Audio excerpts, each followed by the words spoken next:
Hi. So in this stage, we're gonna start thinking about our product plan.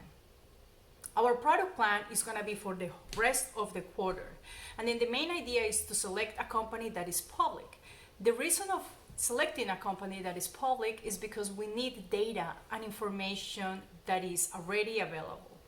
The best way to find this information is using secondary sources such as online and using journals. FIDM library has a great source for good databases. I highly recommend you to use FIDM sources. In this stage, I also highly recommend you to select a company that you like, a company that you feel passion for, so then you can enjoy more this project. And then finally, also something to consider is that this project can be done individually, or you can actually do it in groups. You can find someone else to work with, or you can even find 2 or 3 people to make this project happen. The reason of allowing working in teams is because this will help you and it will teach you to balance time, to learn how to use information systems to better coordinate and create a product plan that is cohesive among departments and among members of the team. So this again, it will help you to balance your time, it will teach you and balance your skills and your flaws, but also it will help you to understand better how we work in the real work environment, which we need to coordinate with other team members from other departments. And then sometimes we need to use a lot of IT technologies, hardwares and softwares to make this happen. And as you all know, with this current crisis, with the COVID-19, this is platforms. We're using a lot of platforms that are helping us on making this happen and are keeping us connected. So in this stage, we're gonna start by finding an opportunity. So then the opportunity, you need actually to think why this product extension, it makes happen. It makes sense because there is a niche. There is an unattended niche. There is innovation that you can actually explode from the current company. The current company has the know-how, has the knowledge, and then you can use this, you can translate it into a new product. Or why there is an opportunity, why this is so attractive. So in order to do that, it's important to find secondary sources. It's important to use analogies. Go and evaluate competitors, evaluate the current company. How is the portfolio being increased over the years? Are they exploring this? If they are not exploring it, why? What are the barriers of entry to this type of market? It's a market that is increasing. It's just a fad, and it's something that is going to disappear in a couple of years. So and then in this point, it's important to use data, to use numbers, to be really factual, to really justify if the market is increasing or if this is something that on the other hand, it doesn't have an opportunity in the long run. For this stage, you're gonna develop 1, 2, or 3. I highly recommend you to go more than 1 because in 1 page is really brief to explore the current situation. So then you can go from the macro to the micro. What is the demand? You can talk about worldwide, you can talk about the US, you can talk about the region. You can start from the macro to the micro. And after this, you can actually also use always in-text and work citation. Please remember to use APA. This is something that is going to follow, and it's because we are in the business department, and in the business department we actually follow this type of formatting.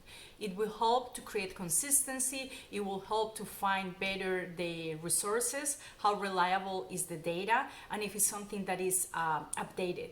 So then whenever you're doing a research, you need to back up your comments, check for plagiarism. I offered already some examples so you can double check, and then you can even go online and try to use some softwares that they are for free. After having the opportunity, we're going to explore something different that is about the strategy. So then the strategy is really important because now that you know that there is a market, that there is a need, that there is potential, then you need to start stating how you are going to move forward to make this a reality. So then you're going to take the goals of your company and then you're going to create specific objectives. You're going to think about specific activities that you need to develop in order to move this forward. Think again, as I said, about your customers. Think about the product. What specifications do you need? Think about the technology you need. Think about your customers. You need to think about different areas that are gonna guide you into really fulfill a proper strategy that is really aligned. So an example of a good strategy is Amazon, and then the way that Amazon works is because they are really customer centric. So then they understand that things are based on the customers, and they have a really great user experience. So that's how they were capable of evolving their business and even implementing a portfolio that before it started selling books, then it moved from music, and then now we are even talking about delivering groceries. After having the section of the strategy, we're gonna move into questions. What questions do you need to answer for your business? You need to think about, again, a good strategy is macro to micro. Think about the big picture and then start narrowing things so you can be more precise and more detail oriented. You can think about 15 questions that they are around, and they can help you to answer and find out more about the product needs, about the innovation, about the manufacturing system, product specifications, what materials do you need, what is the price, what is the cost, what is the break even, what is the forecast, how we're gonna do the sales, what channels of distributions do we need? Do we need any promotion? Do we need any marketing with influencers? Do we need a specific way of reaching? Do we need to create a prototype? Do we need to test our prototype? How we launch our product? These are some of the questions that you should consider. And moving into the next stage, we're gonna actually answer those questions. And how you're gonna answer, you're actually gonna state different sources. You can actually, again, use hopefully better secondary resources. When we're talking about primary resources, those are the resources that you are creating on your own. And then this class is not designed to develop surveys. We are not getting into these marketing techniques that actually you are putting together all the data and all the information by creating a survey and a questionnaire that is actually going to fulfill your needs, because that takes time and is really expensive. But on the other hand, we're actually going to use secondary sources, which are really useful, and in this case it will help us to have a clearer scenario of how our product can make and perform in the environment. So then again, use secondary sources, use FIDM databases. FIDM has great databases that it can help you to answer with a proper, accurate data that actually it really fulfill the needs for your business. After we have this information, remember to always cite. So use in-text and work citation. And once you have the answer of the questions, then we're going to move into the systems. What systems do you need in order to make this product happen?